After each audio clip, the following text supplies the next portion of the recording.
Hi everybody, it's Rhea, or Practical Mommy, on mymommymanual.com, and I am so excited to be here today in Estes Park, Colorado, with Peggy Roe Ward, and she is the co-author of Love's Garden. Do we have a copy of the book? We do. Love's Garden. It's a beautiful book, a guide to mindful relationships that she co-wrote with her husband, Larry Ward. Peggy, can you tell me a little bit about how this book is different than other books on relationships that you've found out there? Well, Larry and I were asked to write a book about relationships, and so I checked. I went to a good bookstore and looked at the relationship section and was pretty amazed. There was a new book out at the time called Soulmate or Cellmate, as an example of a lot of the books that seem to emphasize how to change your partner, or how to fix them, or how to speak so skillfully that they might possibly change. So we saw there was an opportunity for a book for relationships that looked at love a little differently, starting from loving ourselves. And so this was our approach, was to say, well, together we have this opportunity, but it's going to begin. Our love has to come from my love for myself. And from that love for myself, then I can love my partner and accept him as he is, as she is. That seems to be the key for really any relationship, isn't it? Yes. So whether it's as a partner relationship or as a parenting relationship, that seems to be the secret. Mm-hmm. That's, I've heard from many readers that are I've heard from monastic sisters who say it's helped them with their relationships with their sisters. We did a retreat once where we just asked people to bring someone they were in relationship with. Mm-hmm. So we had mothers and sons and fathers and daughters and husbands and wives and friends, and yeah, so it was about first loving myself, and then as that love can grow, then I can move out to you. Into the world. Yeah. That's wonderful. And it says here in the back how Buddhist principles can help couples navigate difficulties and misunderstandings and reach new levels of happiness together. Can you, in your experience, what is a common misunderstanding or a difficulty that couples face?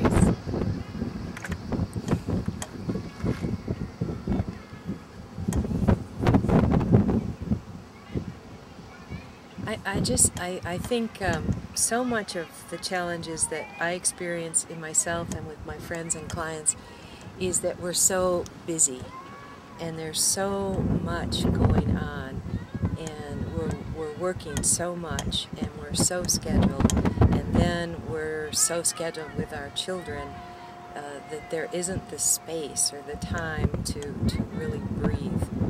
And so a lot of the challenges I see are cultural, and what we've been conditioned to think we're supposed to do. Ooh, windy up here. Yeah, it is.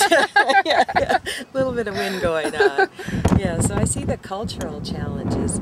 How to do something radical, like to sit still. How to do something radical, like to stop. How to do something radical for a mom to take care of herself when so much energy is put into caring for others. So it's a radical act, and that's what I see as my challenge. That's great. That's great. And you have a chapter in here that I love, watering positive seeds. Mm-hmm. And part of this book is also sharing some of your personal experience in your relationship with your husband. Mm-hmm.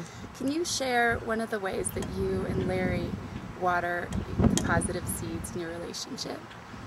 One of the things we've learned, I think a lot of them, I'm also a therapist, and the training that we often had with clients was to teach them how to communicate what wasn't working. And that is important.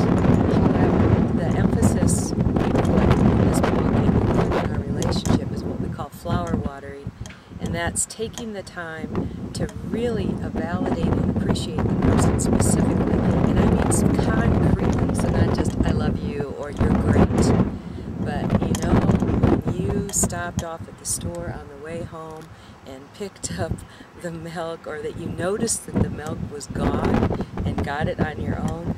I really appreciated that.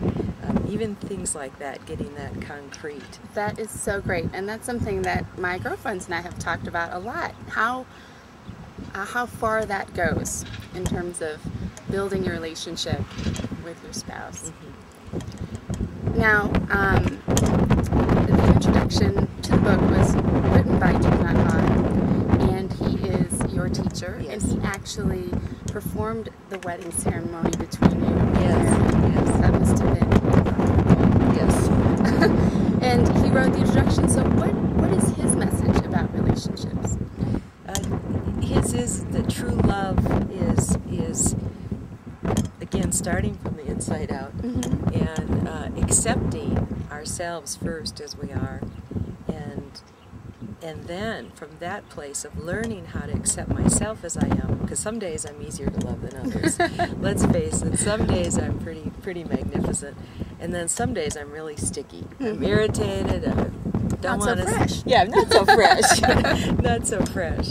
So to go back to the island of ourself, that's kind of a Vietnamese metaphor of our soul caring, is that we have this island to tend, and that it's our responsibility to care for our island and refreshen it. Mm-hmm. And so that we do that for ourselves first and then for others. And if we don't, oh my, we're not so lively. Mm-hmm. But that it is our birthright, that it's a natural quality that's in all of us.